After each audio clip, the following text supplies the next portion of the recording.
of the cool things about owning a 4x4 is that you can tinker with them. You can make a bunch of changes to them as you spend more time with them and get used to them, and you work out what you like and what you don't like. And it's also true with camping trailers.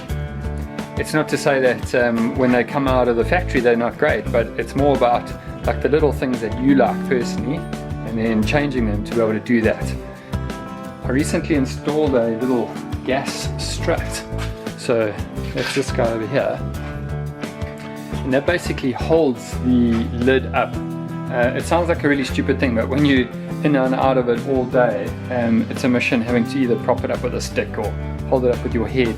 So I experimented with one on the one side. Everything you read about it says that you should have two, like one on each side, just so that it has even pressure on both sides. So I'm going to go ahead and put in another one, and I'm going to show you how to do that. I bought this from a kitchen store, a store that does like built-in covers and stuff for kitchens. But I think this was 15 bucks, which is nothing, and it works just as well. The other one that I've got on there is 100. The 100 was enough to hold the door up by itself, but I'm going to go ahead and put this little 16 Newton one on as well, and that'll be all good. The big thing about putting these on is that you need to mount them in the right place. So it took me ages to work out how to do the first one before I realized that actually on the plastic, on the wrapper itself, there are a bunch of instructions, and those instructions are pretty good and shows you exactly the orientation relative to the door and the other side of it, and how to put it and what the measurements are, so that it compresses to the right length, and when you extend it, it gets to the right spot, and it's going to hold your door up. When you get this in the package, you get like a whole lot of these little bits, which are the fittings for the end of the gas strut. You just need to work out which ones are going to work for you.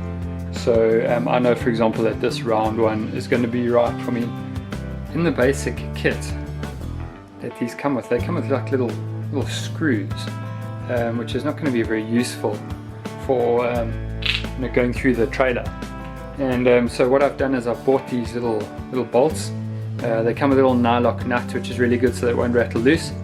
And these will fit where the screws would have normally gone. These will fit in there, and that'll hold it nice and tight. Yeah, just take some time and work it out, as they say. Measure twice, cut once. Work it out. Spend some time working it out, what exactly you need, and then you can go ahead and measure it up and get going.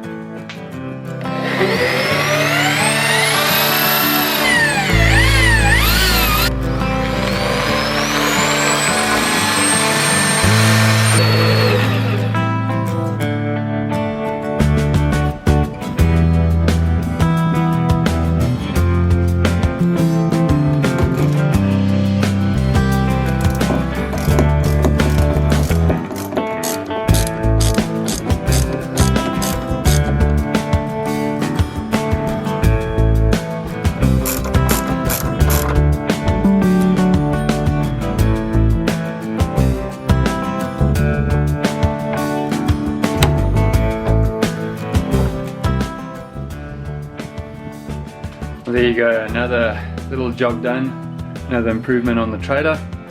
When you're on the road day after day, it really helps just holding the lid up, makes life a bit easier. It's about all I've got time to do today, but yeah, we'll keep on improving our rig and improving the trailer, and we'll take you along for the journey. We'll see you soon. Cheers.